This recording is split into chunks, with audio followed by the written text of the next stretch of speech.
Sir, Uttar Pradesh में तो योगी राज में 17 ऐसे शहर हैं जहां पर बड़े जोर-शोर से एसआईआर चल रहा है, पहचान की जा रही है कौन रोहिंग्या है, कौन घुसपैठिए हैं और अब तो उन्होंने 15,000 की कैपेसिटी वाले डिटेंशन सेंटर का मॉडल भी दिखा दिया है और ऐसे में विपक्ष में भी खलबली मची हुई है और साथ ही साथ रोहिंग्या प्रेमियों की एक ऐसी जमात है, ऐसे बुद्धिजीवी हैं, जिन्होंने सीजेआई को एक खुला पत्र लिख डाला है।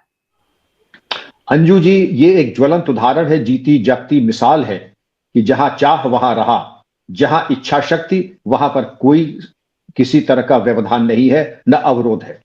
योगी जी ने जो किया है वो एक मिसाल है, न केवल उत्तर प्रदेश के लिए बल्कि पूरे देश के लिए, कि जहां कहीं ये अवांछनीय और आपराधिक तत्व हैं, डिटेंशन सेंटर बना करके उनको देश निकाला दें।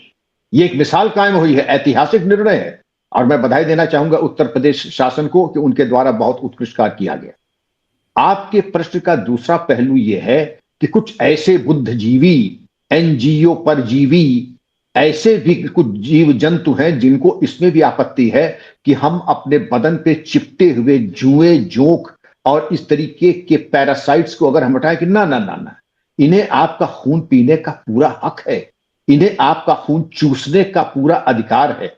तो मैं चाहूंगा कि ऐसे कि कुछ जोंक और कुछ जैसे जुएं अपने ऊपर डाल के देखें, वो करेंगे नहीं। ऐसा गैमेक्सीन छिड़क करके डीडीटी अपने घर के चारों रखेंगे कि एक इनकी हम परछाई न दिखाई पाए। और बातें सुन लीजिए 9 लाख की। हमारे यशस्वी मुख्य न्यायाधीश सुप्रीम कोर्ट को इन्होंने पत्र लिखा है कि अनुच्छेद 21 आर्टिकल 21 का हमें देखना चाहिए, मानव मात्र की गरिमा के ऊपर ध्यान देना चाहिए। भारत में समस्त रिफ्यूजीज के ऊपर एक हमारे हम सिग्नेटरी हैं। हमारा संविधान पहले आदमी घर में चिराग जलाता है, बाद में मंदिर में जलाता है। आपकी ये जो दर्शन है ना, कुछ अपने पास रख लीजिए, कुछ दूसरों के ऊपर भी कृपा कीजिए, कुछ दूसरों के ऊपर दान दीजिए। अब इसमें 2-4 नाम मैं ले सकता था, लूंगा नहीं, लेकिन इसमें जो पहले एक और सज्जन थे, उन्होंने रिट याचिका जब की थी कि वो डुबो दिया उनको ले जाकर के लाइफ बेड, तब भी पूछा गया था कि आप वहां पर थे, आपने अपनी आंख से देखा था कि इनको डुबोया गया है? अगर आपने अपनी आंख से नहीं देखा तो कोई वहां वीडियो फिल्म बना रहा था जो आपको भेज रहा था।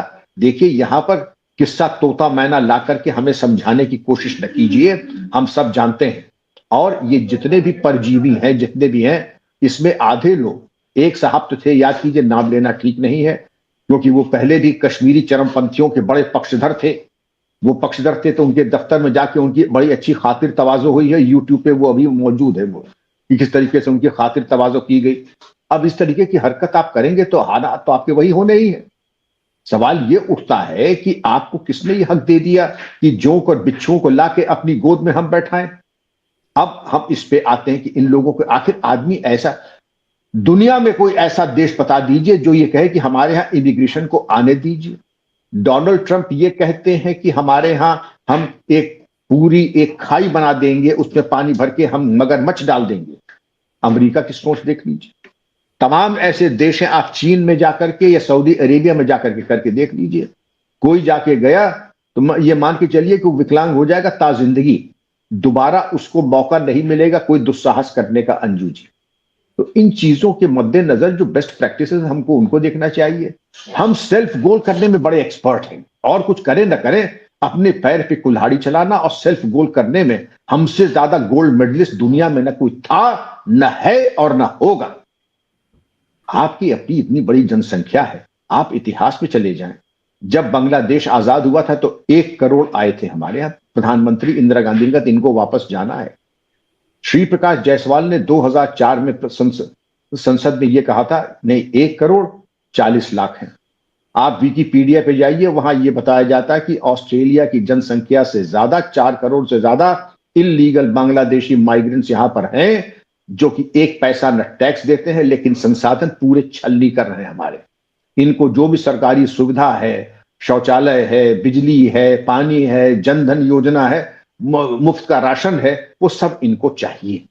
किसी भी अस्पताल में चले जाइए तो सबसे ज्यादा 70% यही बांग्लादेशी रोहिंग्या आपको लाइन में लगे दिखाई पड़ेंगे।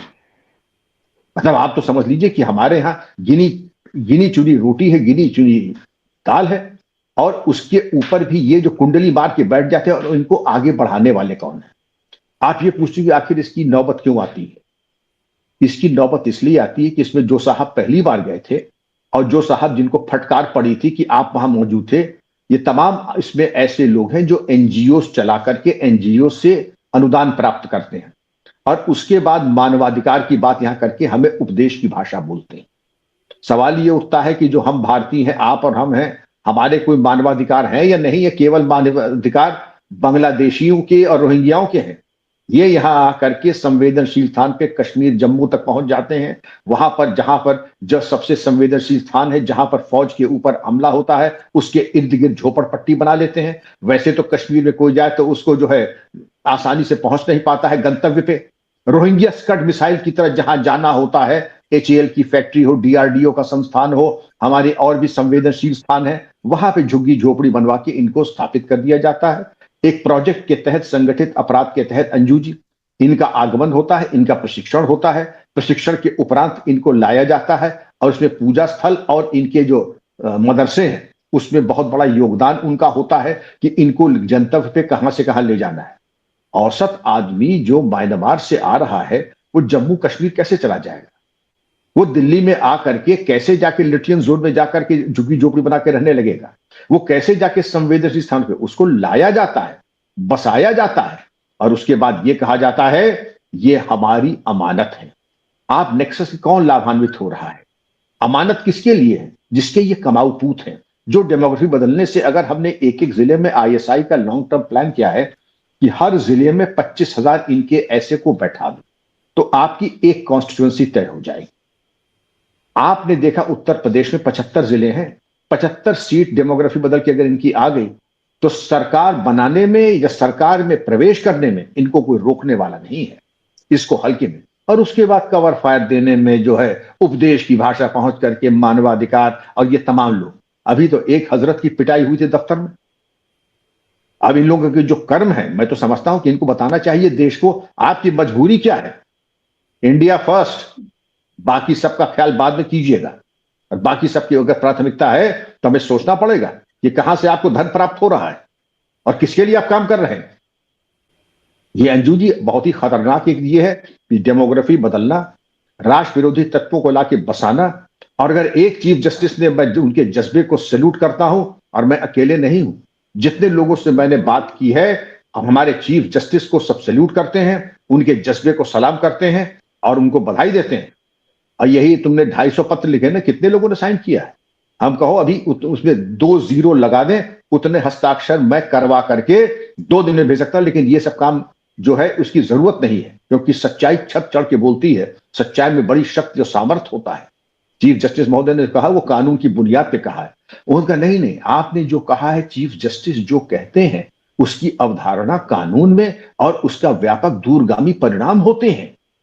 और तुम जो कर रहे हो, जो इस तरीके की, एक तरीके से इसको मैं क्या कहूं, उदंडता भी नहीं कह सकता हूं, मैं कहता हूं कि अपरिमार्जित में भी नहीं कहूंगा। ये जिसको कहना चाहिए कि जिसका कोई न सर है न पैर है, ये बेसिर पैर की बातों का तो कोई और छोड़ ही नहीं। आपका रिश्ता क्या है रोहिंग्याओं से, बांग्लादेशियों से? सिर्फ एक रिश्ता है, डेमोग्राफी बदलना, डेमोग्राफी बदल करके पर्टिकुलर पॉलिटिकल पार्टीज को फायदा पहुंचाना। पर्टिकुलर पॉलिटिकल पार्टीज को पहुंचाने पे तो आपका अपना उल्लू सीधा होगा, सीधी सी बात है ये।